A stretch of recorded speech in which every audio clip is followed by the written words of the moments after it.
Hello everyone. The Vikings inhabited the Scandinavia region, which includes today Sweden, Denmark, Norway and Iceland. And because of the cold climate and the difficulty of farming and grazing, the Vikings turned to the sea, and from that they became adept and expanded their trade and conquests across the sea.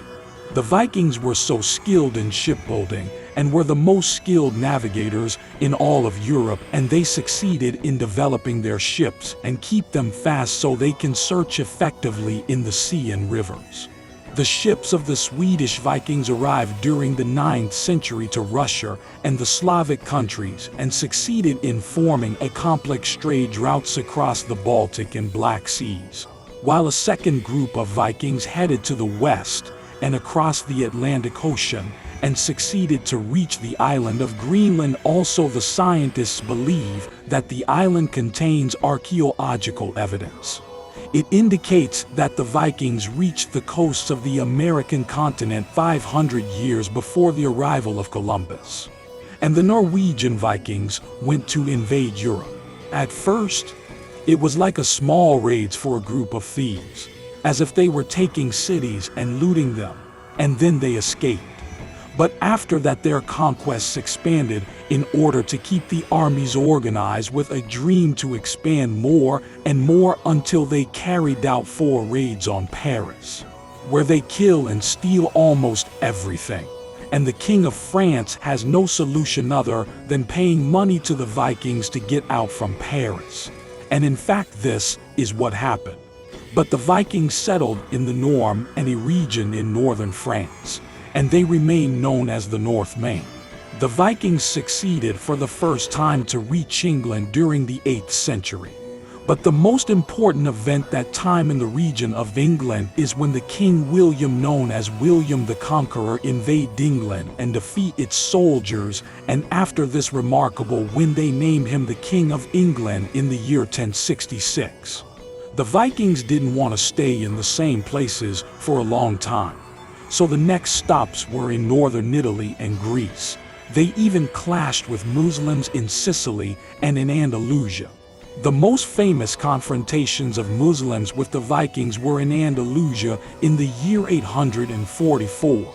Andalusia is the Iberian Peninsula that includes Spain and Portugal today. In this epoch, Andalusia was governed by Muslims.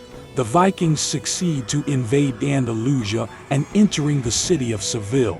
But after that, the Umayyad Prince Abd al-Rahman II succeeded in defeating the Vikings and regaining the city of Seville again. The Vikings became a source of fear and horror in all of Europe because of their barbarism and brutality during the invasion.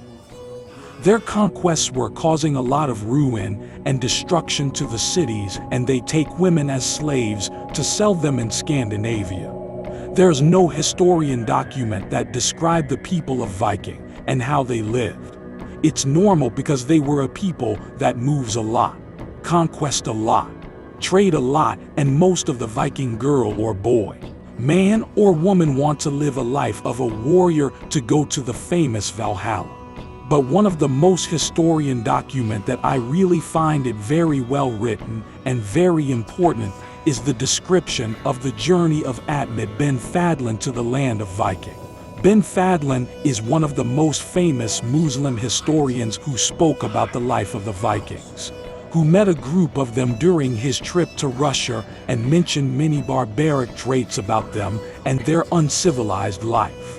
Bin Fadlan was part of the mission of the Abbasid Caliph, the king of Saqlaba, to the region of Georgia. He met a group of Vikings who were trading with the Turks in Turkey and in the Greece also, and went with them to the Scandinavia, where he found a lot of things there. He wishes to know your name. I am Ahmed ibn Fahlan, ibn al-Abbas, ibn Rashid. Ibn. No, listen. Ahmed ibn Fahlan. Ibn means son of. Ibn. Bin Fadlan said that each one of them had an axe, a sword, and a knife that did not separate from him. Their bodies were tattooed from their nails to their necks.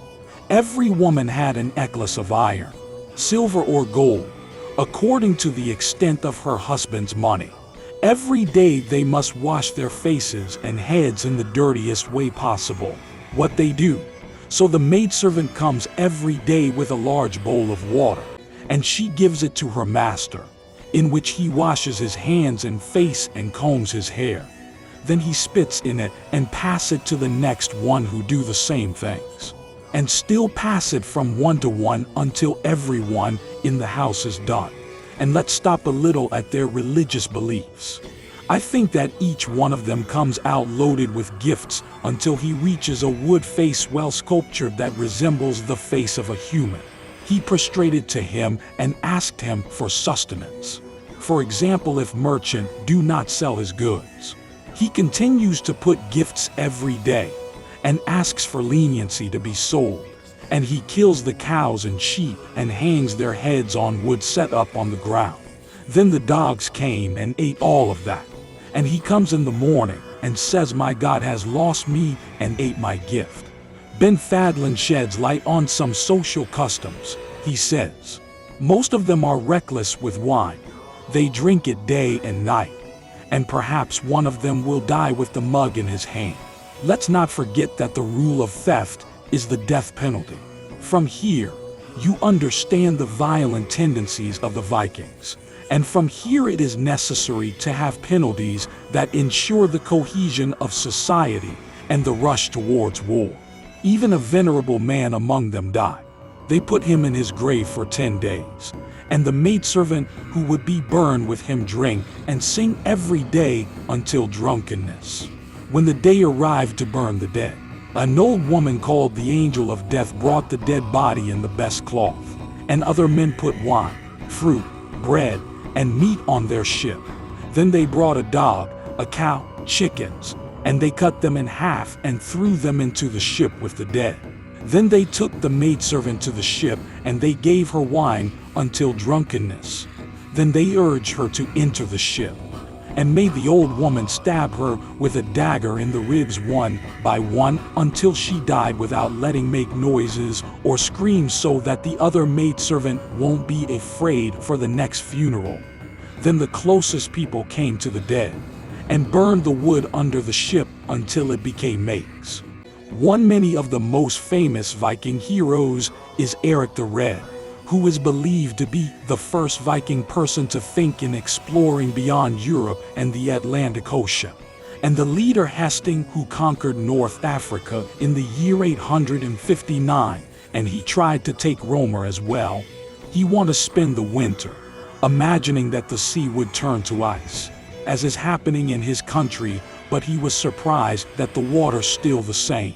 The journey of Ben Fadlan lasted 11 months in the year 921.